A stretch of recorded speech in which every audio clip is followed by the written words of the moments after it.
안녕하세요. 오늘은 제2수요일 다음 목요일입니다. 오늘 복음 말씀은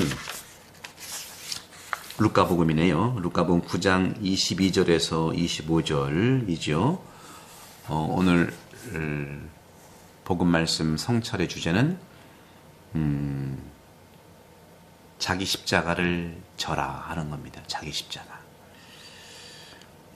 바로 예수님께서는 사람의 아들은 수고순한 고통을 당한다는 말을 하고 있어요. 오늘 22절에 사람의 아들은 반드시 많은 고난을 겪는다는 말을 하고 있죠.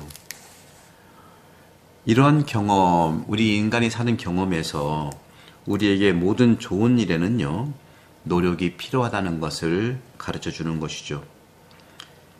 이해하기는 어렵지만 바로 삶이 그렇죠.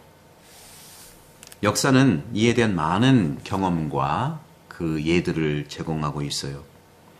예술가라든가 과학자, 또 정직한 정치인, 그들은 많은 고통과 오해의 대가를 치르면서 인류 발전을 이룬 거예요. 넬슨 만델라, 여러 가지 우리나라에도 많은 역사를 통해 보면 정말 의로운 분들 고통을 받았죠. 어찌 저럴 수 있는가? 그게 오늘날에도 똑같이 이어지고 있어요. 역사는 알고 있고 국민들은 꼭 기억하고 있습니다. 사람이신 예수 그리스도도 역시 마찬가지였다는 거죠. 사람의 아들이 고통을 당한다는 것. 인류 모든 은인들의 고통에 대한 설명이 반드시 우리는 필요합니다. 그냥 묻혀갈 수 없어요.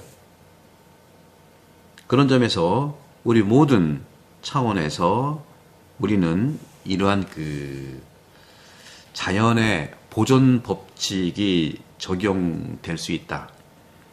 다시 말하면 인간 사회도요, 이러한 심리적 모습들을 계속 지향하고 있는데, 여론이라고 하는 것이 무엇입니까? 모든 사람을 같은 방향으로 끌고 가는 강물과 같은 것이 여론이잖아요. 그래서 움직이는 수레일 수 있는데, 그런 역사의 수레를 멈추고 바퀴의 회전 방향을 바꾸는 것은 어려울 수밖에 없습니다. 바꿀 수가 없는 거예요. 그 당시에는 가짜뉴스가 덮는다 하더라도 그렇지 않습니다. 그리스도의 고난의 의미는 훨씬 깊지만 인간 경험은 그 고통이라고 하는 것이 우리에게 그것을 이해하는 열쇠를 주는 거예요. 의미 없는 고통, 의미 없는 죽음, 일도 없습니다. 용기는 미덕입니다. 어려움을 두려워할 필요가 없어요. 성경을 보세요. 나병 환자도 그렇고요. 시로페니키아 이방인 여인도 그렇고요. 또 회당장도 그렇고요. 자기 딸, 아들 살리기 위해서 용기를 내잖아요. 용기를 내잖아요. 어려움을 두려워할 필요가 없는 거예요. 예수님도 항상 두용 및 두려워하지 말고 용기를 내어라. 그리고 믿기만 하여라. 건강한 가정에서 아이들에게 두려워하지 않도록 교육하는 것이 참 필요합니다.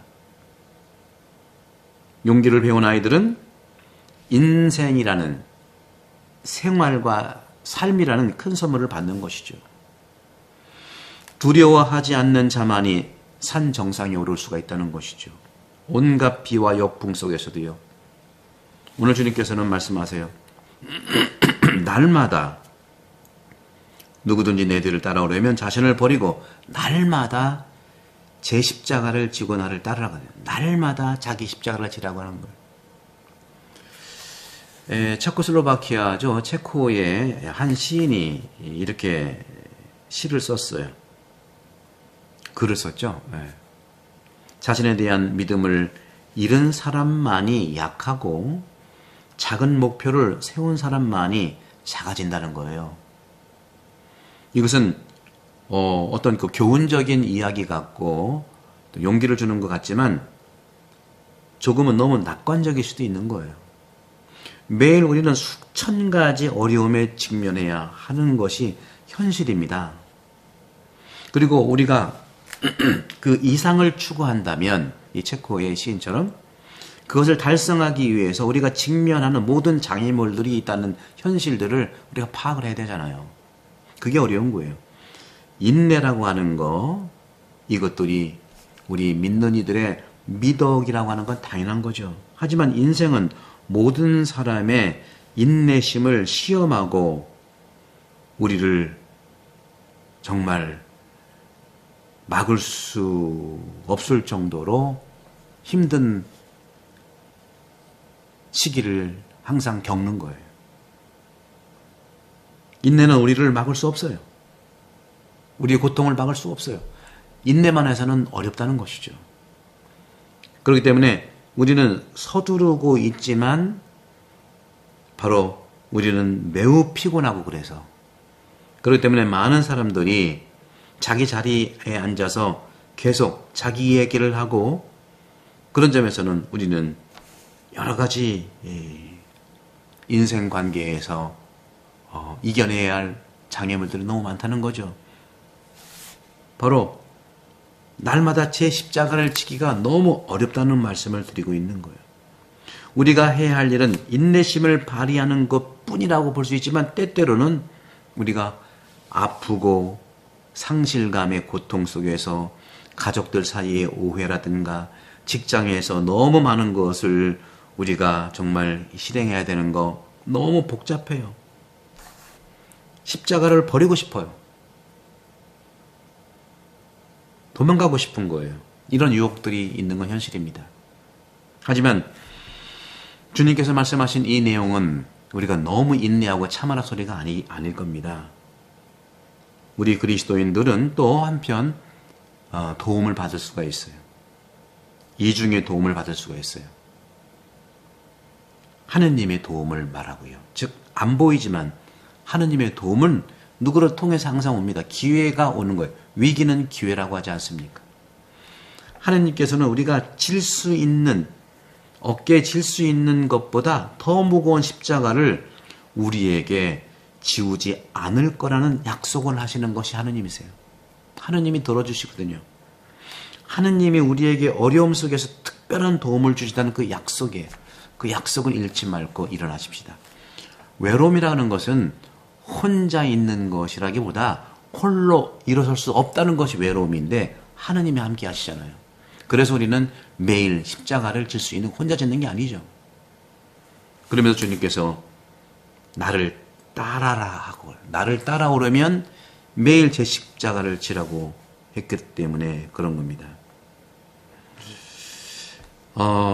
영국의 이제 크리스마스 캐롤이 이제 종종 울릴 때 맨발로 가난한 사람들에게 자선을 베푸는 그 왕이 있었어요. 제가 이제 여러 번 이제 말씀 드린 건데 바로 그분이 이제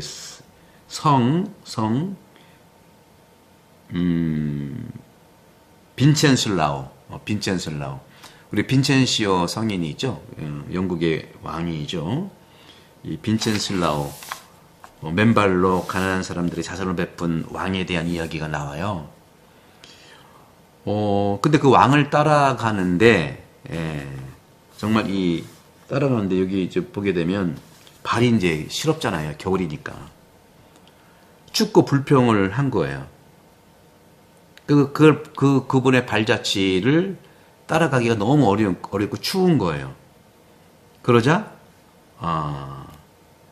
빈첸슬라우 왕은 춥지. 내가 밟았던 그 발자국에 네 발을 대고 나를 따라오너라 한 거예요. 전설이죠, 당연히. 그러니까 따라갔던 그 종들이 바로 기적이 일어났는데 발이 따뜻해지는 걸 느꼈던 것이죠. 이거는 뭐 영적인 것으로 우리가 이해할 수 있지 않겠습니까? 전설의 이야기죠. 이것은 성인들이 겪은 경험에 대한 이야기예요. 그리스도를 따른다는 인식은 심각한 고통과 순교를 포함한 어려움의 부담을 덜어줍니다.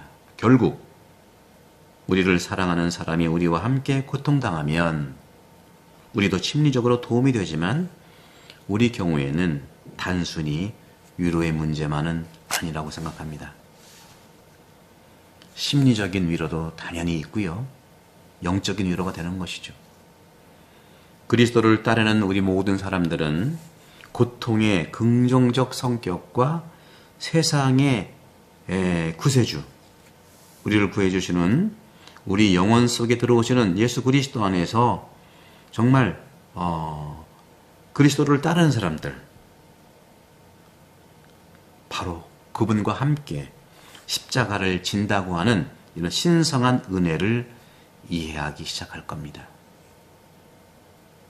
유명한 문구의 경험에서 이루어지는 것이죠. 우리를 짓누르는 것은 무엇입니까?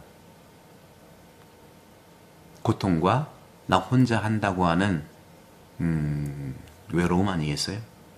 그러나 주님과 함께 한다면 홀로 하는 것이 아니라 홀로 일어설 수 있는 것 같지만 그분이 함께 하시기 때문에 가능한 것이고, 하느님께서 우리에게 보내주신 십자가, 그것은 우리가 스스로 준비하는 십자가가 아니라 주님의 십자가이시고 주님과 함께 지는 십자가이기 때문에 우리는 그분을 따를 수가 있다고 생각합니다.